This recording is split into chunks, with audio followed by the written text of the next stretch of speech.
Hello to everyone across Africa, and to everyone who believes this continent deserves the right to shape its own future. There are moments when a country does not simply lose stability, it is forced to confront the reality of how power truly works around it.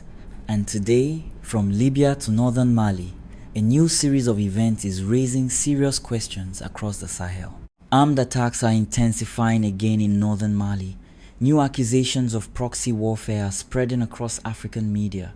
And after being pushed out of Mali, Burkina Faso, and Niger, France is now being accused by many voices within the region of changing strategy rather than abandoning influence altogether. According to narratives increasingly popular within AES-aligned circles, the battlefield is no longer limited to direct military presence. Instead, the struggle has allegedly shifted toward armed groups, intelligence networks, media pressure, and information warfare. Some analysts close to the alliance of Sahel states even claim that Ukraine may be playing a technical support role for anti-Bamako networks operating in northern Mali. Whether fully proven or not, these accusations are reshaping how millions of Africans now view the crisis unfolding across the Sahel. And for Mali, the stakes could not be higher, because Bamako is no longer treating this as a local insurgency. Fama is presenting the conflict as a fight for national survival and territorial unity. Malian authorities are now promising expanded military operations unlike anything seen before, warning that every attempt to divide the country will end in total failure. But the real question is bigger than Mali itself. Who benefits if the Sahel remains unstable? Why is this region becoming a new geopolitical battleground? And is Africa witnessing the collapse of an old system of influence or the birth of an even more dangerous phase of proxy conflict? In this video, we will break down the hidden power dynamics behind the crisis, from Libya and northern Mali to the growing struggle over sovereignty, security and influence across Africa. Hãy theo dõi kênh nếu bạn muốn hiểu châu Phi bằng góc nhìn của chính châu Phi. For years, France was the dominant external military power across the Sahel. Operation Barkhane stretched across multiple countries. Thousands of French troops were deployed across the region, and Paris presented itself as the central force standing between West Africa and the spread of extremist violence. But despite years of military operations, the security situation continued to deteriorate. Armed groups expanded deeper into rural territories. Communities remained vulnerable. Coups erupted across the region, and gradually many Africans began asking a dangerous political question. If foreign military presence was supposed to bring stability, why did instability continue to grow? That question became the foundation of a dramatic shift now transforming the Sahel. Mali was the first major turning point. Under Assimi Goita, Bamako demanded the withdrawal of French forces and began redefining its security partnerships. Burkina Faso soon followed, then came Niger. Together, these events shattered what had once been France's strongest zone of influence in Africa. But according to many analysts and political voices close to AES, influence did not disappear. It simply evolved into a more indirect form. In northern Mali, especially around Kidal, Gao and Tinzaouaten, violence has intensified again. Armed groups linked to separatist movements and extremist organizations continue launching attacks against state forces. At the same time, narratives of a large-scale proxy conflict are spreading rapidly across African media and social platforms.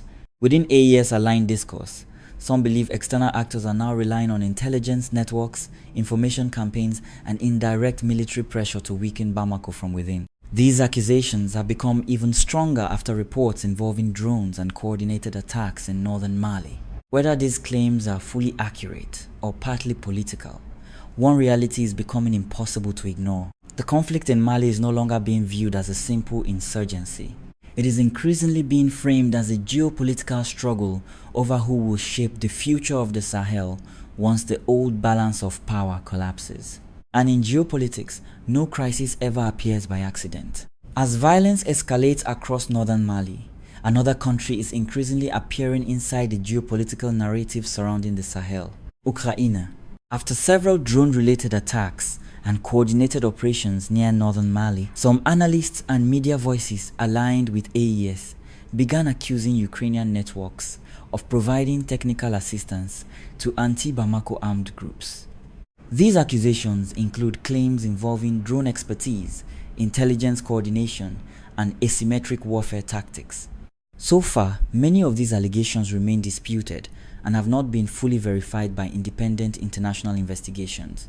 But across parts of the Sahel, the perception itself is becoming politically significant. To many supporters of AES, the conflict in Ukraine is no longer seen as a war limited to Eastern Europe. They believe the wider confrontation between Russia and the Western Bloc is gradually expanding into Africa.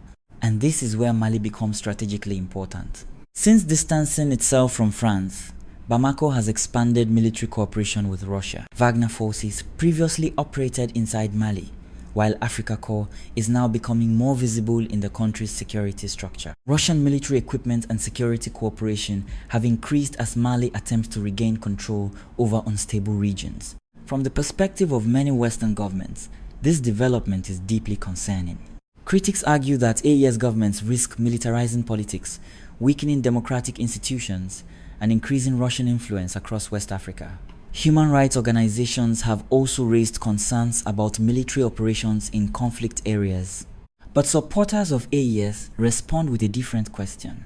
If previous foreign security partnerships failed to stabilize the Sahel after many years, why should African countries be condemned for seeking new alliances? This is why the struggle over Mali is no longer only about territory. It is also about narrative. One side describes AES as a destabilizing military bloc aligned with Moscow. The other sees it as a sovereignty movement attempting to escape an older system of external influence. And in modern geopolitics, information itself has become a battlefield. At the center of this entire crisis stands the alliance of Sahel states, known as AES. For Mali, Burkina Faso, and Niger, this alliance is no longer presented as a temporary military arrangement. It is increasingly being described as a project of political sovereignty and regional self-defense. Assimi Goita in Mali has made territorial unity a central priority. Bamako now treats every armed challenge in the north not simply as a security threat, but as a direct attack on the survival of the Malian state itself. This explains why Fama is expanding military operations and promising to crush every attempt to divide the country. In Burkina Faso, Ibrahim Traore has become one of the most recognizable political figures connected to the new sovereignty narrative emerging across Africa. For many young Africans, he represents resistance to external pressure and the idea that African nations should control their own security decisions. Meanwhile, Niger, under Abdourahmane Tiani, occupies a critical strategic position because of its geography and natural resources. Control over Niger means influence over uranium routes, regional logistics, and key Sahel corridors. Together, these leaders are attempting to build something larger than a military alliance. They are trying to create a new regional power structure less dependent on former colonial influence. But the risks are also significant.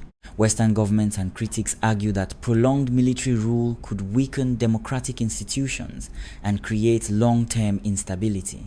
Others warn that replacing one foreign dependency with another may not truly guarantee sovereignty.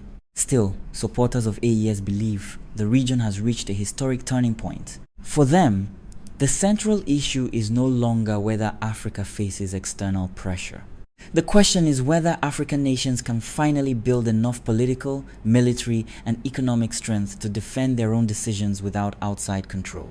Because today, the Sahel is not only fighting to secure territory, it is fighting to protect the right to shape its own future. What we are witnessing today across the Sahel is not simply another regional conflict. It is part of a much larger struggle over power, sovereignty, and the future direction of Africa itself.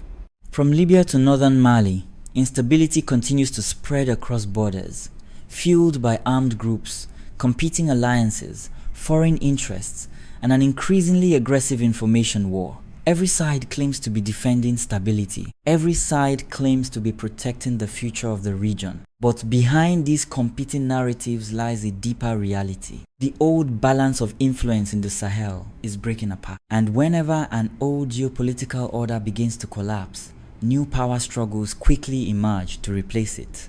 For Mali and its AES allies, the coming months could become decisive. Expanded military operations, tighter regional coordination, and stronger security partnerships may strengthen their position. But the risks of escalation, economic pressure, and wider regional instability remain extremely high. At the same time, the debate surrounding AES is growing far beyond Africa. Some see the alliance as a dangerous militarized bloc. Others see it as one of the first major attempts in decades for Sahel nations to redefine sovereignty on their own terms. And that may be the most important question of all. Can Africa truly protect its independence in a world increasingly shaped by proxy wars, foreign competition, and global power rivalries?